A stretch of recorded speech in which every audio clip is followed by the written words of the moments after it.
to measure 21, I would like you to observe the LV, and there's a light mark in 26. Will you please follow that measure? And you see the muffle sign going on. What am I talking about? I direct the handbell choirs at our church, and we have our own separate vocabulary. There's all kinds of different markings that even other musicians don't recognize. And it's kind of interesting to see sometimes seasoned musicians say, oh, I'll come help you with bells. And they come in and you can see their faces. Oh, this is a little different than the kind of music that I know. Well, fellow Toastmasters and welcome guests, Toastmasters is kind of like that too. If we've been doing this for a while, these CC things and the little words, the vocal variety, the things that mean so much to us after we've been doing it are really kind of foreign concepts to new members when they join. So, experienced Toastmasters, this is a chance for you to step back and remember the first time that you came into the room. And new members, this is encouragement to you. It will become comfortable and natural after not a very long period of time. But we need something to get over that learning curve. And what Toastmasters International has to make that happen is the mentoring program. We were very fortunate to induct about 6 new members last week. So that's great. We have an infusion of new people, new perspectives, but they need to get with the program. And sometimes as a new member, you may feel uncomfortable saying, well, I didn't understand this, but I don't know who to call or what do I do? I don't want to bug anybody. No worries. We have a mentoring program.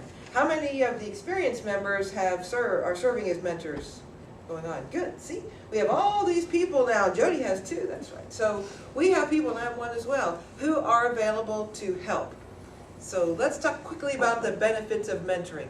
1, it gets new members comfortable, ready to serve, and eager, and not, they're already, maybe sometimes people come because they're intimidated about the prospect of speaking. This says, okay, in this room, we're all friends, we're all here for the same reason, and it drives that message home.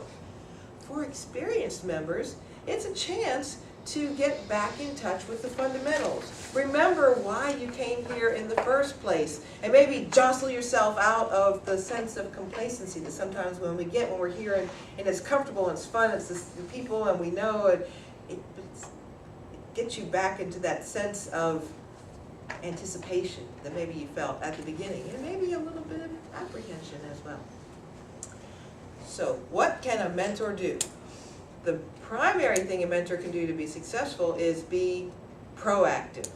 I think sometimes in the past the mentor said, well, I'm here for you, give me a call. That's good, that's a nice start, but really a mentor should reach out to that new member. And if they need encouragement, help try to bring them out and say, why don't you serve that role? I haven't seen you yet serve as grammarian. That's good practice for your listening skills. Why don't you sign up for that? And I'll give you a couple of tips. One of the things I have found that many new members fear even more than speaking, sitting on that side of the room, the prospect of doing an evaluation, particularly for a more experienced member, is extremely daunting. And we have such great evaluators in this club think, oh, I could never do that. The best advice that I ever received, and I try to give to people who ask for my help, are when you're evaluating, you are simply giving your perspective. And you are the ultimate authority in the world on your perspective. So all you should do is, as I heard it, this is what I observed. And that seems to help get people over the hump a little bit. Now, so mentors should reach out.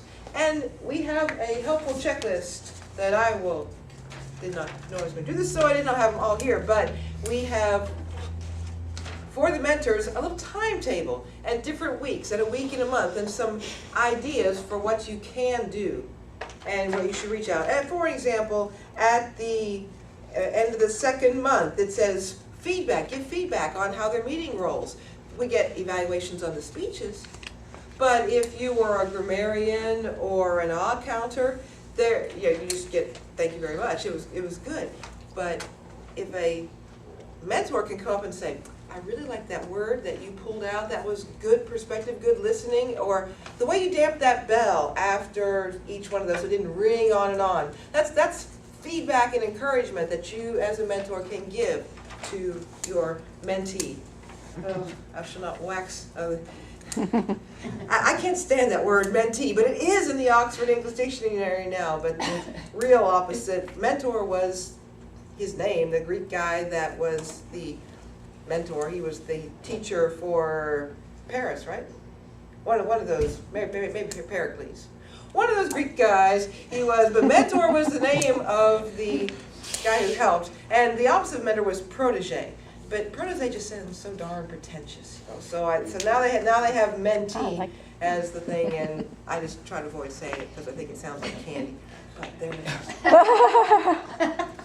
So, if you're a mentor, my primary advice to you is be available and be proactive.